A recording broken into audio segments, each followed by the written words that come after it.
In the meantime, though, let's transition to some more international headlines, and we are staying in the Middle East. Taking us out to this live image that we have over in Live from Michigan Avenue, this is Fox 32's Good Day Chicago.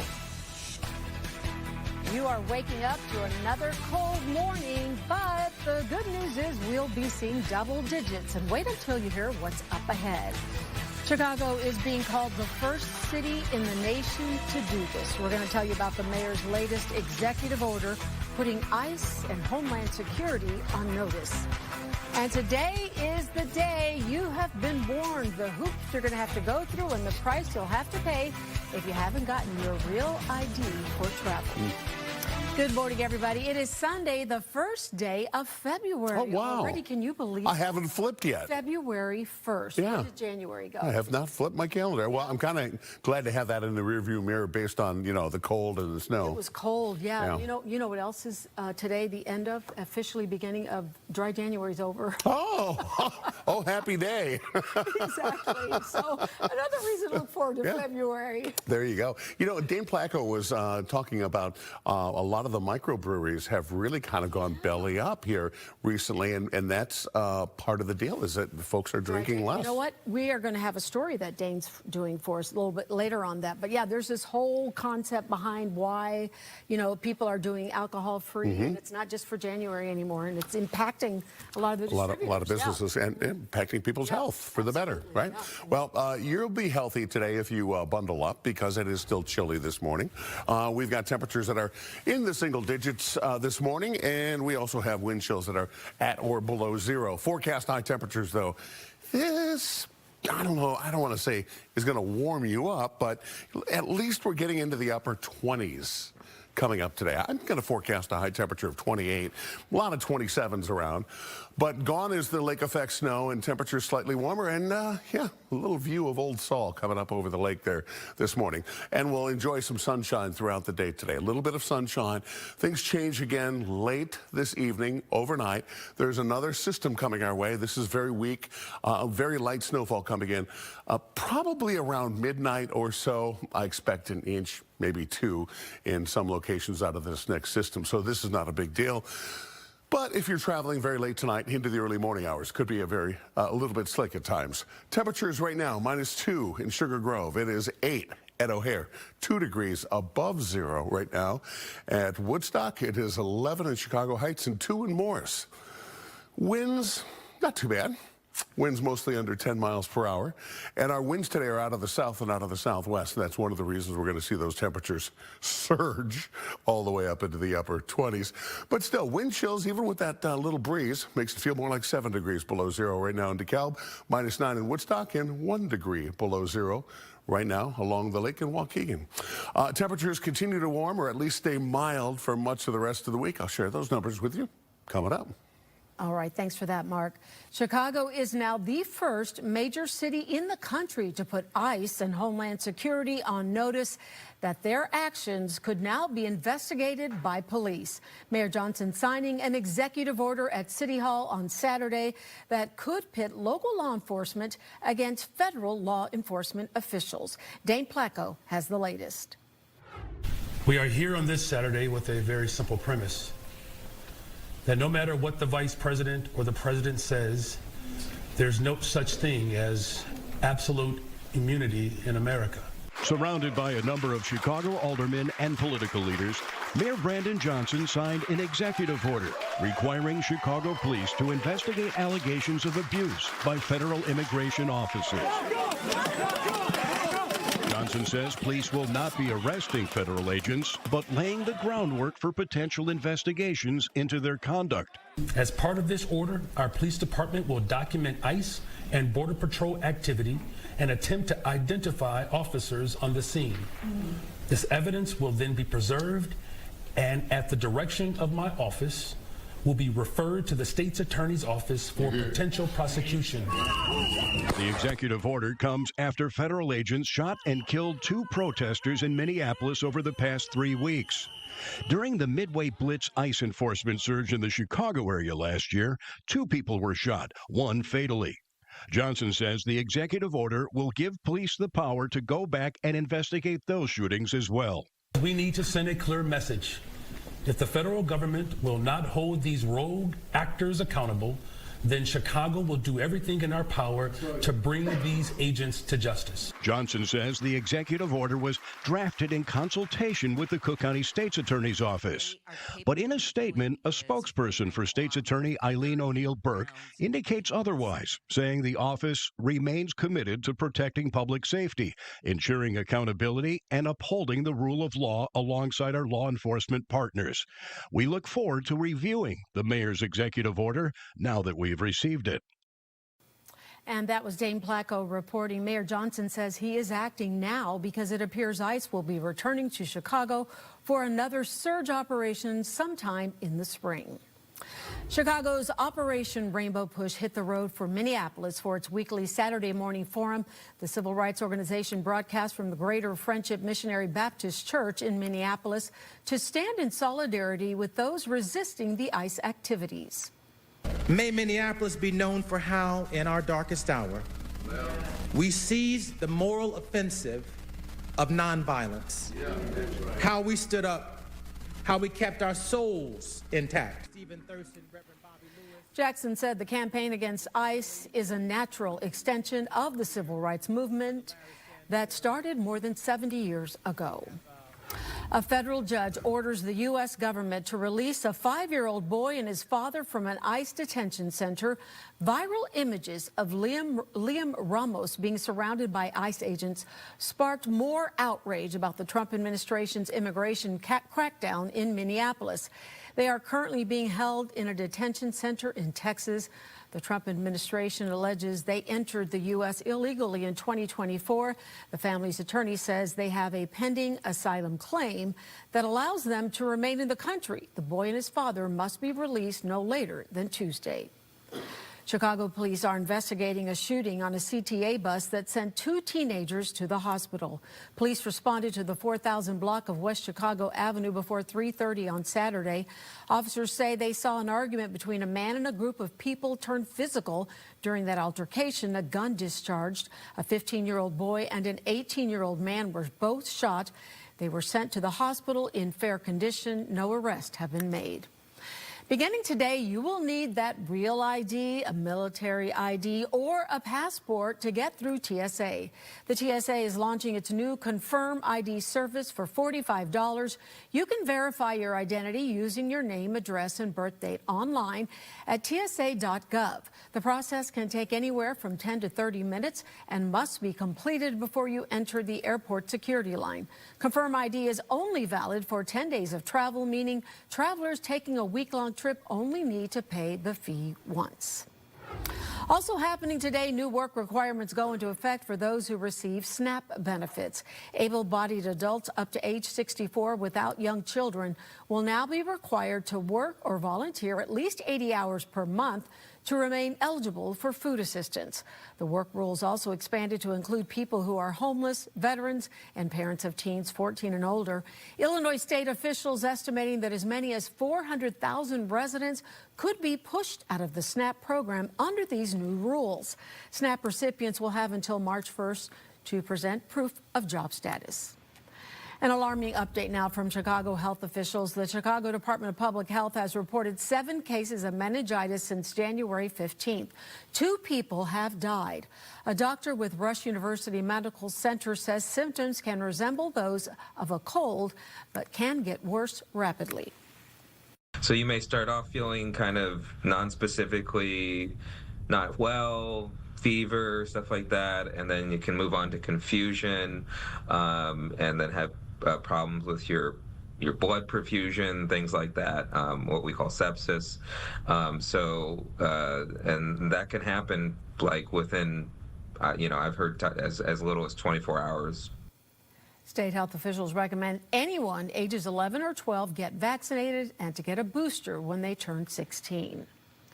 The first ever Iftar Bazaar draws hundreds of Muslims to the Rosemont Convention Center this weekend.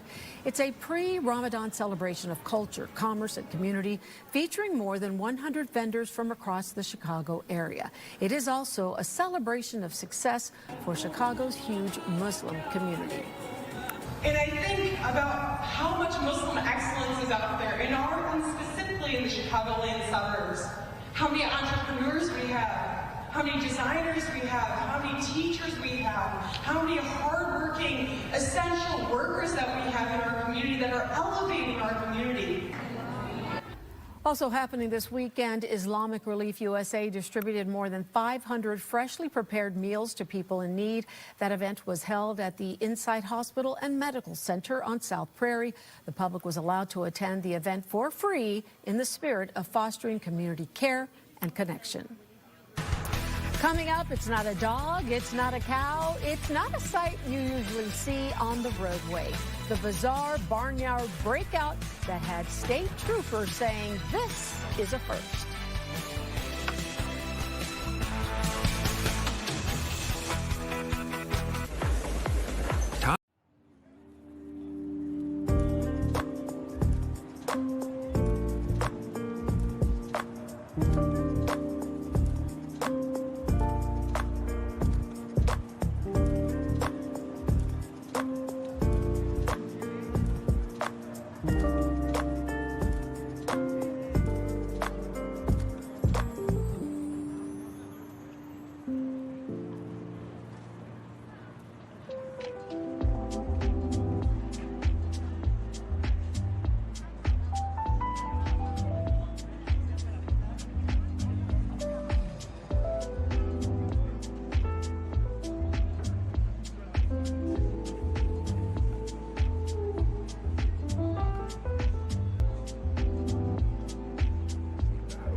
Welcome back. It is 7:13. If you're just getting up, it's cold out there, but the sun is shining for now. Mark's going to have our full forecast in just a bit.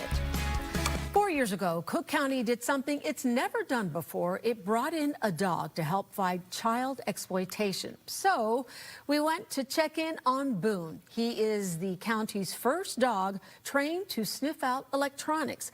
We wanted to see how his work has changed, what he's finding these days, and why the investigators say they need him more than ever. Tia has the story. Pound it. That's my boy. Let's go to work. Come, seek. Seek. The smallest pieces of evidence can hold the darkest crimes. Boom. Show me. A micro SD card about the size of a fingernail. Boom.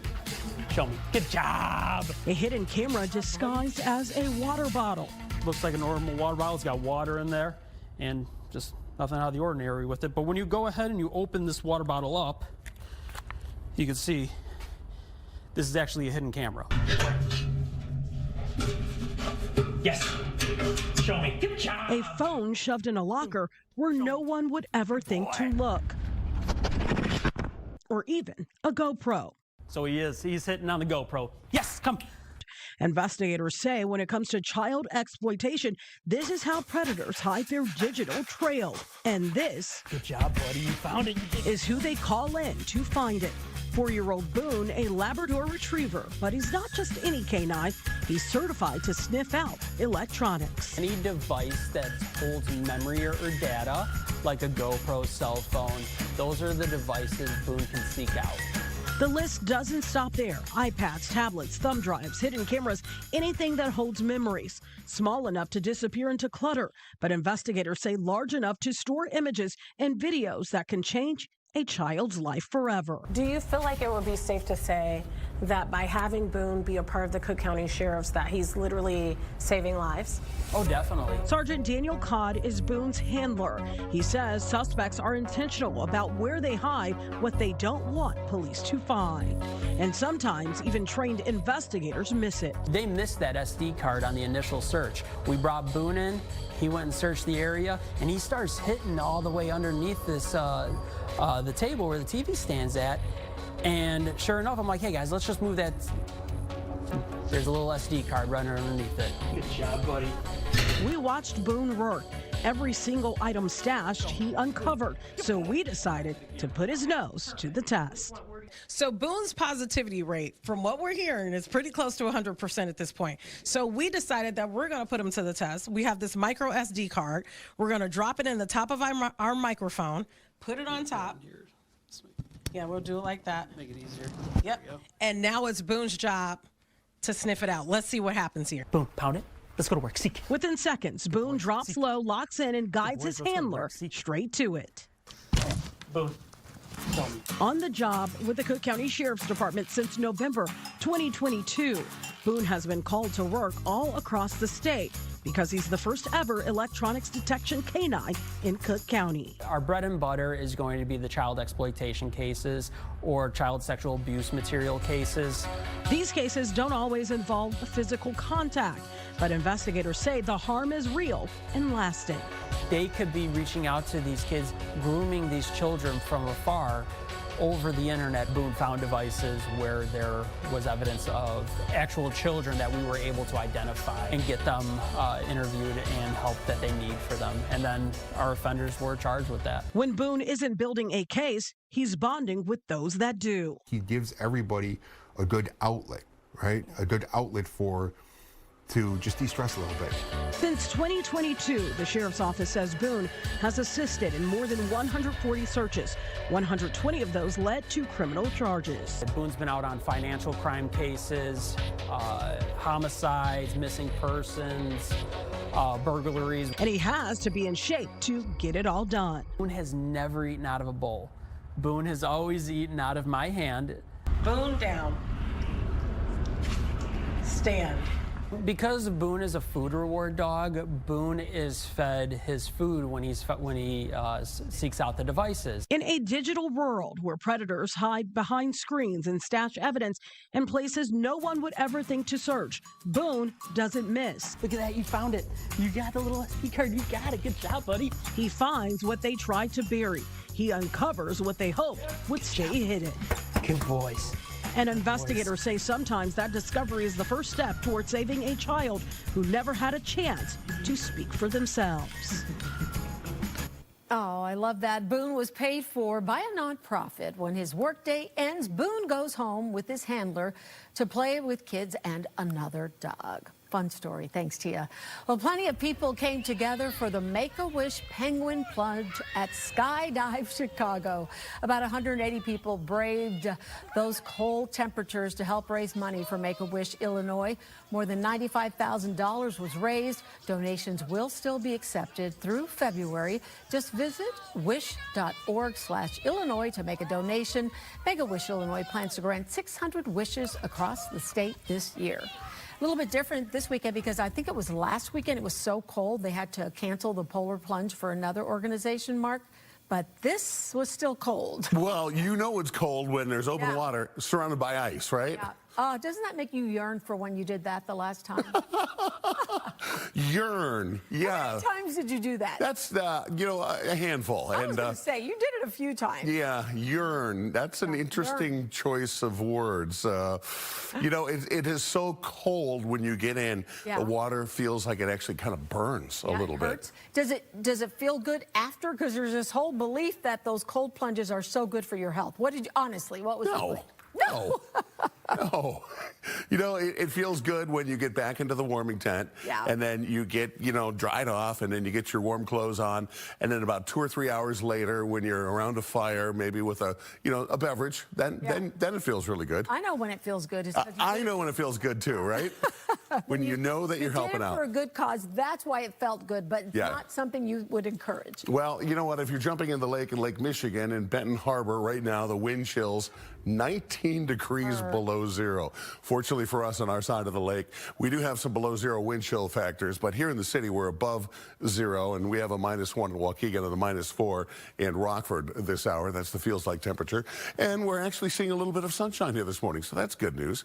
Road conditions, we're in pretty good shape. We do have a dust up of some light snowfall coming in again late this evening and overnight. I think our best shot of snowfall probably comes around midnight or so. And in the meantime, we get to enjoy slightly warmer temperatures in the upper 20s, along with some sunshine. Here we go. This is 12:15. Tonight, just after midnight, again, a little bit of light snowfall sliding through Chicago. Not a major amount, maybe an inch or so across parts of the area. And by tomorrow, things dry out, and we're largely dry for much of the week. Couple little exceptions. Here's our futurecast snowfall, and you do see that light snowfall stretching all the way from the Upper Peninsula, all the way into central Illinois. But again, mostly light snowfall for us. And again, not a big deal, especially with all the snow that we've been dealing with over the past month and a half. Day planner today taking us up into the 20s. I think we'll make it all the way up to the upper 20s today. Plenty of sunshine this morning, giving way to partly cloudy skies, but still sunny throughout much of the day. A few extra clouds developing as we go towards the evening hours.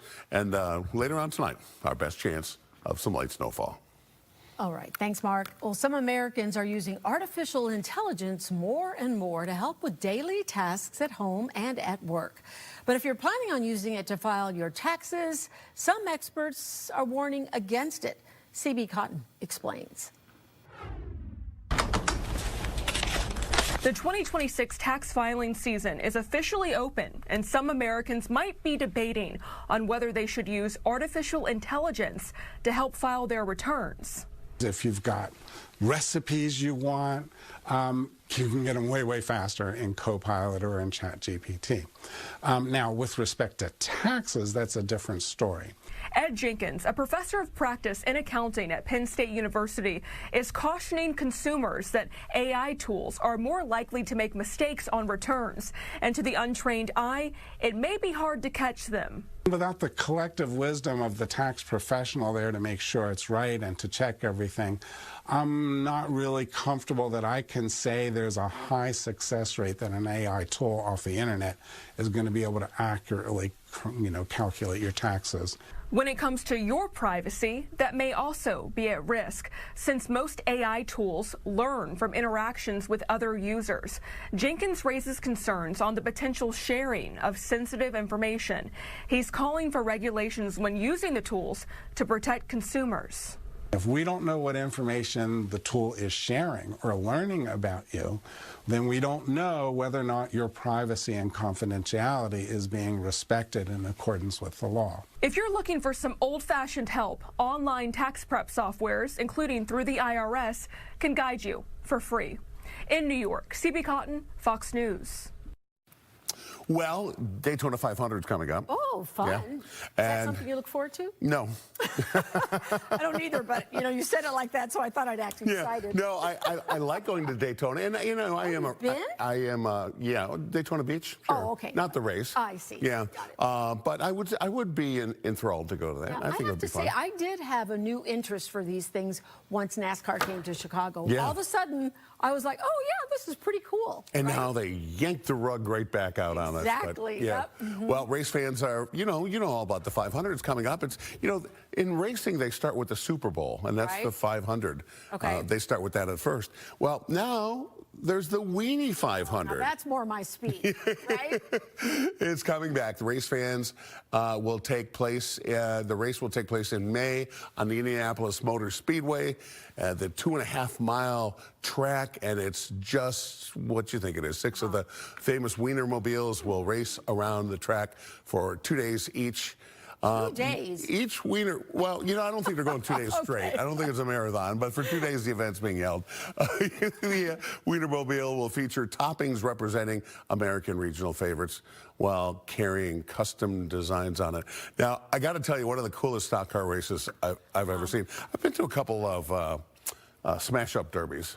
Those were kind of fun, you know, watching them, you know. Those kind of no, yeah, more like crash, demolition derbies. Oh, okay. But one of the coolest races I've seen, it was at the Morris Speedway. I don't even know if they still do this, but it was a figure 8.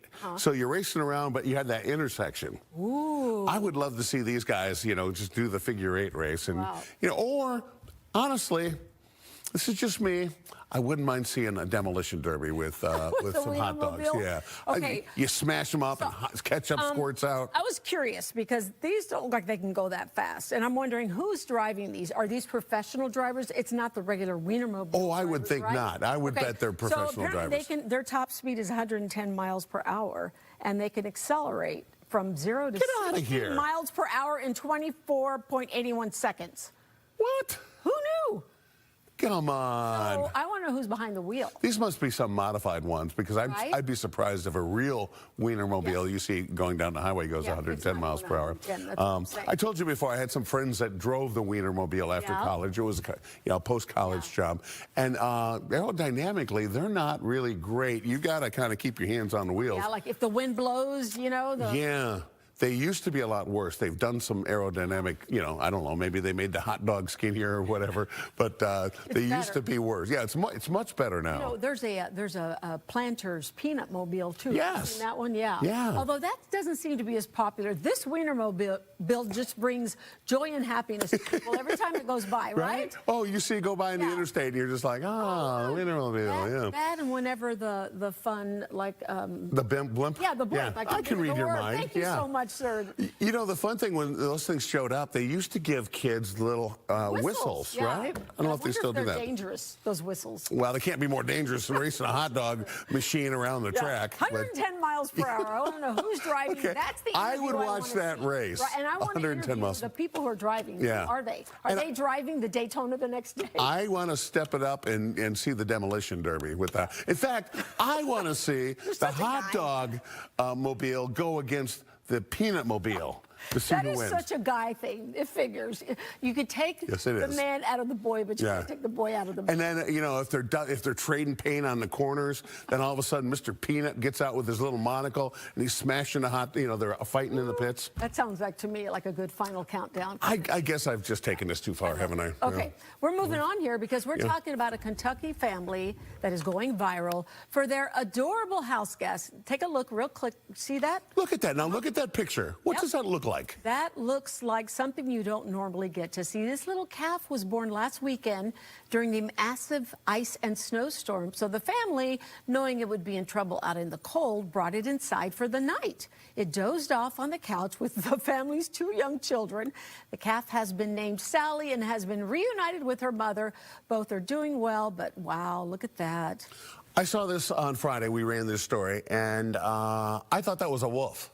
Oh, it does kind of look like a wolf. And a couple other people in the studio thought it looked like a wolf, too. And it looked like a really, really big wolf that would eat your children's.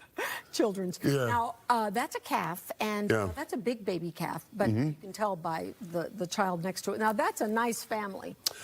A nice family with a cow. That they allowed that little calf to come inside and sleep with the kids on the couch. That's a good farmer. I don't even allow my dog on the couch. On the couch. They left their calf on the couch, yeah. You know, a good farmer will take care of their calves, especially in a storm. But I was told by some friends that raise livestock is never name your cattle. Absolutely. Yeah, that's a bad idea. Yeah, I'm hoping this one is Yeah. You're hoping they what? Go No, to I'm hoping that a petting zoo? Yes, or stay with this family and sleep on the couch forever. That's really not how it works. Oh, yes, it is. In my mind, it is, because I can't deal with it. So it's 7:29. We'll be right back. Yeah, I don't want to hear. Cute little cat. TV smash hit Memory of it.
Welcome back. Excitement is building ahead of football's biggest night, of course, the Super Bowl. But as people across the country start stocking up on their snacks and game day apparel, crews are busy working to get all of the critical preparations done on the field. Chanley Painter takes a closer look for us. With the countdown to Super Bowl 60 ticking louder, crews are hard at work, getting the field at Levi Stadium in Santa Clara, California in tip-top shape for football's biggest game. I always joke with everyone, it's the most expensive real estate there is. Everyone wants a piece of it. Before the Seattle Seahawks face off against the New England Patriots, National Football League field director Nick Pappas gives a behind-the-scenes look at all the preparations. The new field was brought in, takes about 2 days to install the field, and then from there we start all of our typical maintenance practices, mowing, aerating, fertilizing, providing any supplementation such as light and fertility that you see out there now. As pink grow lights shine bright, workers are busy making repairs to end zone padding. Experts, meanwhile, are also testing the safety of the field. Using a machine called the Beast, workers simulate player movements to see how their cleats will interact with the surface. The Beast will apply loads that are equivalent to the loads NFL players apply to the surface when they're playing. We've studied those conditions in a biomechanical way and used those data to inform what conditions this device needs to test for. But the field isn't just being primed for athletes. With Latin superstar Bad Bunny, this year's halftime show performer. Some of our entertainment components will start to work on the field as well. So we'll bring down halftime rehearsals, pregame player intro rehearsals, pregame and postgame ceremony rehearsals, things like that. February 8th marks Super Bowl Sunday. This will be the second Super Bowl played at Levi Stadium. I'm Chanley Painter, Fox News. And Sticking with sports, Sox Fest wrapping up yesterday with the Sox Fest Kids Camp. Scores of young ball players from the Chicago area getting hands-on instruction from some big leaguers, including Colson Montgomery. The children were also able to get autographs. Very fun. Can you imagine how special that is for them? Okay, look at this. How gorgeous is this shot? Is the sun rising earlier? Because I noticed it is definitely setting later, which is a real treat. Yeah, we're picking up a couple of minutes extra of daylight, and now the sun setting after 5 o'clock, which is kind of nice. That's so nice. Nothing disturbs me more than when the sun goes down at 4:22 in the afternoon. And you get off of work and it's pitch black outside. Yeah, exactly. Right? Okay, is this sun going to stick around today? Yeah, for much of the day. Now, we've got a lot of blue skies here as we look kind of back to the north and to the northwest. As we go towards the afternoon, I think we'll pick up a few clouds, but generally speaking, I think we'll have a lot of sunshine this morning and then partly cloudy skies this afternoon. So that all says a fair amount of sunshine, along with some milder temperatures in the upper 20s. And you can see the jet stream starting to push away some of the colder air. And it is cold, especially across parts of the Appalachians, where temperatures in the mountains of the Carolinas down into the single digits. We were talking about Daytona Beach, 24 degrees this morning. Temperatures in the 20s across much of central Florida and the east coast of Florida, and some heavy snowfall all the way down to the ocean shore in the Carolinas. Snow in the outer banks all the way to the ocean. Well, for us, again, lots of sunshine this morning. You see the trend will be towards partly cloudy skies this afternoon. I'm going to go for a high temperature of 28 degrees, and overnight tonight, overnight low temperatures into the lower 20s. So we're starting to build back even the overnight low temperatures a little bit as we go through much of the rest of the week. And the same will be true Monday night into Tuesday. All right, decent temperatures this week. We do fall off on Wednesday, 28 degrees. And look at this, we cool down again coming up next week. I'm just going to stand over here and cover that up and enjoy the present. All right, speaking of present, we presently have some sunshine today. There's a little wall of clouds out to the west. That wall of clouds bringing in a little bit of light snowfall as we go towards the late evening and the early overnight hours tonight. Again, this is a little light dust up of some very light snowfall coming our way, again, late tonight into the early hours of Monday. All right, thanks, Mark. We have plenty of basketball action on this Sunday for you. The Bulls wrapping up their 3-game series with the Miami Heat at 5 p.m. The Fighting Illini men's basketball team takes on number 5 Nebraska at 3 p.m. As for women's college hoops, Northwestern plays against Indiana at 1 p.m. Notre Dame taking on Stanford at 3, and Illinois plays against number 25 Washington at 5 p.m. Well, there are beers and tears flowing at a Chicago brewery on the northwest side after nearly 11 years in business. Alarmist Brewing is closing its doors at the end of business today. It's just the latest blow to the beer business in the Chicago area and part of a national trend. As Dane Placco reports, there are a number of reasons that craft beer sales have hit the brakes.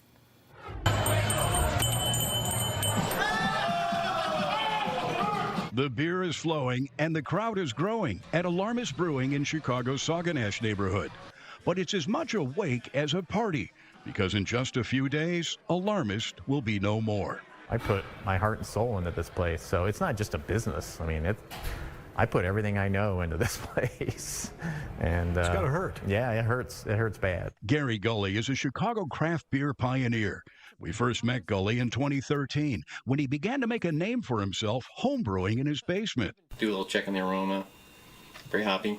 In 2015, Gully opened Alarmist on Peterson Avenue, and then things really took off when the brewery won a national gold medal for its signature hazy brew, La Jus. That changed everything for us. And when we, 2018, 2019, we couldn't make it fast enough. I brought in more fermenters just for that. But then COVID hit. Taste began to change, and things were never the same. We were down anywhere from 10 to 20% at any given moment. And for a small business like us, that's the difference between breaking even or profit or not. It had to have been a tough decision to make. It was very, very tough. I've probably cried more in the last month than I have in a very long time. He's not alone. Customers say this brewery has become community. I've been coming here since it opened. I have changed diapers here. This is the place where I have written my Christmas cards every year. I feel like I'm losing my third space, and this came up in therapy this week. I don't think I've fully emotionally grappled with the loss of this place. These are some of my favorite beers in general, so we love to come down here, and we're sad that they're not going to be around. It's a death by 1,000 cuts. Carl Clockers is one of the creators of Guys Drinking Beer, a blog that keeps tabs on the Chicago area beer biz. They also maintain a map and list of Chicago breweries, and the numbers are shrinking. 2 years ago, we were in the mid-230s in terms of those overall numbers, and now we're down to just over 200-ish places making beer in Chicagoland, and that's something like a 15% drop. In the past 18 months, the victims include Bulldog Brewing, District Brew Yards, Diversity House, Miskatonic, On Tour, 1090, and Temperance, among others. Why the industry-wide hangover? People are becoming more health conscious and drinking less. More of us are working from home and not going out. Legalized marijuana has become an option. And GLP-1 medications are reducing appetites, including beer consumption. Breweries don't really get to be breweries anymore. Breweries kind of have to be beverage companies now. And if you want to open a new brewery, you kind of have to be prepared to offer more than just beer. The bar will sit across this whole back wall. Offering more is the reason Mike Palin is expanding his popular microphone brewing in Elk Grove Village to a second location here in Park Ridge, inside an old Boston Market store in a strip mall. What we're trying to do here is not just be a brewery, our tap room. We want to be an all-encompassing neighborhood spot. Palin says the new location will offer coffee in the morning, a place for remote workers, smash burgers and cheese curds for the lunch and dinner crowd, cocktails and seltzers, and yes, beer. Is it a little scary, though, expanding when other places are contracting or closing? It's the entire landscape of any business is always scary, right? We're banking on this being what I called in the meeting the Applebee's of the breweries. Come in, hang out after baseball. Come in after your stroll around the neighborhood. Come hang out here, be part of the community. So this is the final batch of juice. Back at Alarmist, Gully is hoping he can find a buyer for the business that will keep the brewery and brand intact. Otherwise, he'll be forced to sell these huge steel tanks for as little as 10 cents on the dollar. You think there's a viable business here? Oh, absolutely. Absolutely. It just needs someone who can invest a little bit more money on a few things, marketing especially. I'll be talking to you. I'll see you. For now, it's time to say goodbye to his customers as they scoop up the last cases of the beers they've come to love. Based on what everyone's telling me, you know, we left a mark, which feels good, but you know, I just wish we could keep going. It kills me. In Sauganash, Dane Placco, Fox Chicago News. Caught on camera in Tennessee. Take a look at this, a terrifying close call for a truck driver in Nashville the moment a winter storm turned deadly in seconds.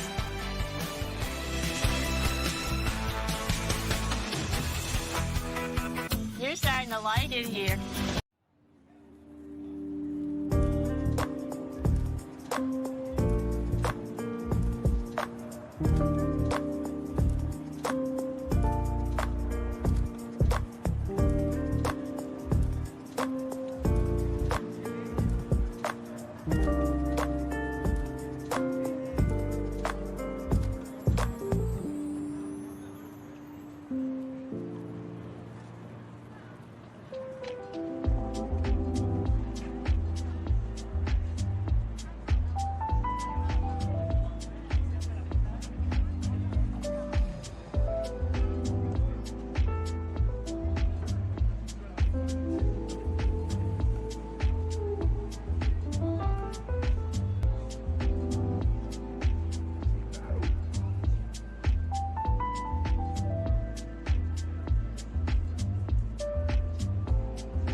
Welcome back. Bone-chilling temperatures this winter can combine with snow and ice to cause extensive damage to the roadways. To help keep potholes from happening in the first place, researchers out west are experimenting with a new type of pavement. Kevin Uretsky takes a closer look for us. With snow, ice, and bitter cold impacting much of the nation, engineering experts say these conditions can prove catastrophic to roadways. Pavements, they are susceptible to temperature fluctuations. At high temperature, they expand. At low temperature, they shrink. The more of this expansion contractions takes place, it creates cracks even without any traffic loads. Over time, these cracks can turn into potholes, which can damage vehicles and cause traffic delays if roads close for costly repairs.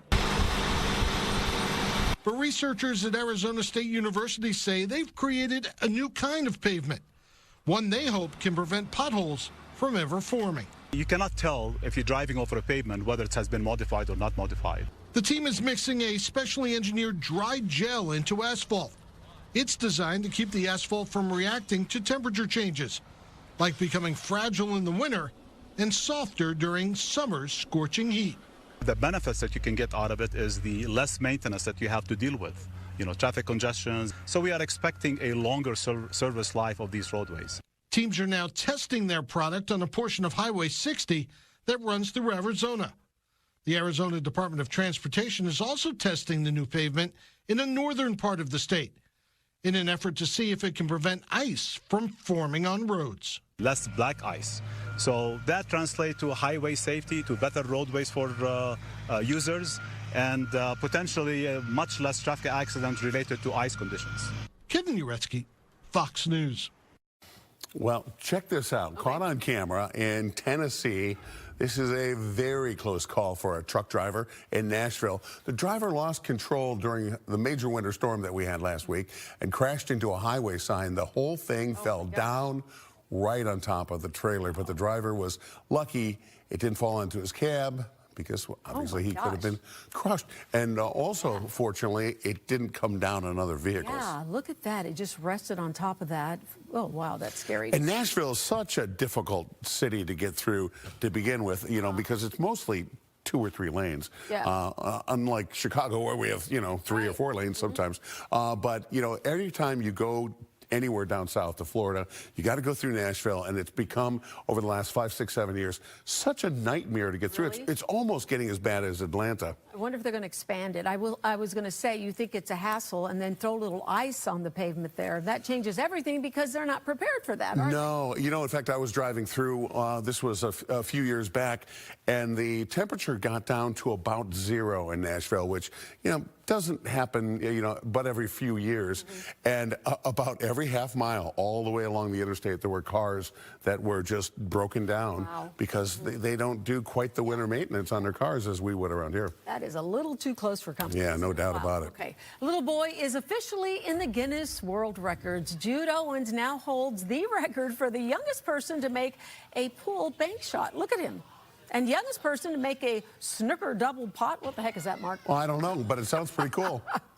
I think we're going to see it right here. Okay, here we go. Oh, wait. Look at that. Oh, look at this. Oh, my gosh. So I need to figure this out because I have never heard of a snooker double pot. Well, do you play much snooker? I've never snooked. You never? Say I have.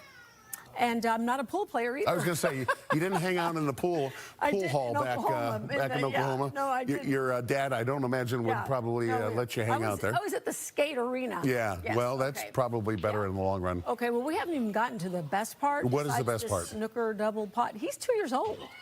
I could see he was a youngster, but can you imagine 2? That is amazing. So he got into playing snooker and pool when his father bought him a mini table. How about that? His dad said he knew Jude was going to be a great player the second he saw him pick up a cue. Look at that. That's so funny. I love the perspective. Those awards or whatever, those plaques are larger than he is. Isn't that something? That. Well, and it takes some innate ability, obviously, at 2 years old. Eye coordination. That's amazing. And to be able to just intuitively see those angles on the table. So, it would be interesting to follow this kid's career and see where he goes. Were you ever a pool player? Did you? I am terrible. Yeah, it's no. kind of fun. Like you do a few times and then you're like, okay, I'm really bad at this. Never mind. I have seen some sharks. I've seen some demonstrations. There were a couple of pool players that go around in college and do demonstrations at colleges. And the stuff that they're able to do, like run the table after table after table, and it's like, it's like, how do you even do that? How, it's amazing. the device that they have so you can queue up. Yep. What's that The called? little rack? The little, not the rack. That little cradle. Is that what it is? It's cradle, and then you put your cue on it. So the first time I played, that's actually what I was trying to play pool with, was with that cradle. Oh, like a big rake. Yeah, I was informed that that's not what that's for. Well, as long as you got the ball in the hole, I mean, well, what are you going to do? I was told you can't use that, Sylvia, so I put it away. Rules. A brewery in Oregon making its newest lager with an eye-opening main ingredient. Ooh, what is it, Mark? Nature calls. Uh-oh. Oh, no. I did not read this story before. Nature calls is made from bear poop. Bear poop? Bear poop. Okay. Yes, bear poop. Do tell. Well, the concoction is about as natural as it gets, from the forest floor to a nice cold glass. Surprisingly, they say, it has a clean taste with with notes of huckleberry and honey. Ooh. You think? Is that what the bear eats? Yeah.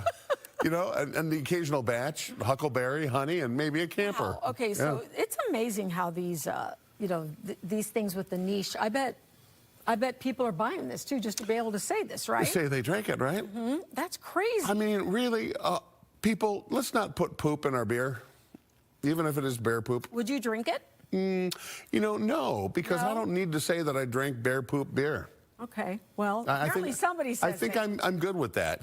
Well, yeah, there are people like, wear like maybe a badge of honor. So I like my beer with like hops and grain and yeast. No poop. At first I thought you were going to say beer poop, and I thought that was the residue left over or something from the foam. That actually probably wouldn't be bad. Yeah. Beer poop. Yeah.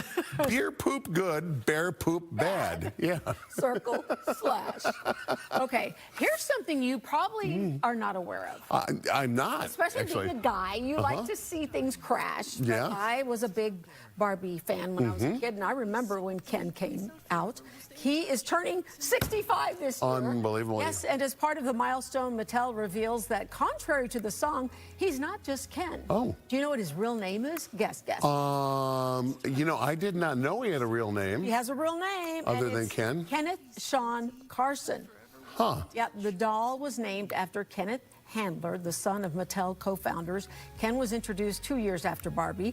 At the time, the official story from Mattel was Barbie met Ken at a teenage dance. Oh, of course they did. Maybe I don't remember when he first came out, but I just remember getting my first Ken doll. Yeah. Yeah, and Ken was always, Barbie and Tootie. I think that was her sister's name, Tootie. Oh, really? Yes. I'm learning so much. I'm going to have to remember this because I got a feeling this will come up at trivia night. There you go. Yeah. Tootie, and then Ken, and I believe there was another male doll. I can't remember, but I used to play with my sisters all the time. Okay. And we had these cool cases. Yeah. And I think my mom might still have them, but there are these cool black lacquered cases with the Barbie in front, and we would put all of our Barbie dolls in there. Oh, like back into their case, huh? They had a little case that you could carry-all with the handle that you could take with you everywhere you go.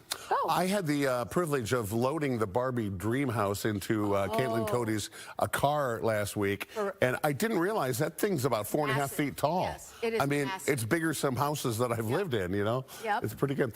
My brother-in-law during film class in high school made a film with Barbie. Oh. And G.I. Joe. Oh. And they went fight? on. No, they didn't fight. They didn't fight at all. Okay. They went on a date. Oh. Yeah. Very, very And nice. it was a, PG, 8mm film. I think they kissed at the end. Oh, yeah. do you think you can, call that up? I wish I could somehow. I'll try to find my Barbies. Yeah. We'll be right back with the forecast. Yeah, I gotta ask my mom where those were. Being the weather authority isn't something.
We've got sunshine today, temperatures in the upper 20s. We've got 30s this week with a pretty decent week ahead. 30 sounds so nice, doesn't it? Looking forward to that. Fox News Sunday with Shannon Bream is coming up next.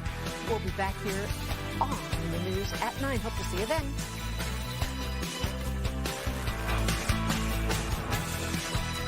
Last year, America's leading wireless providers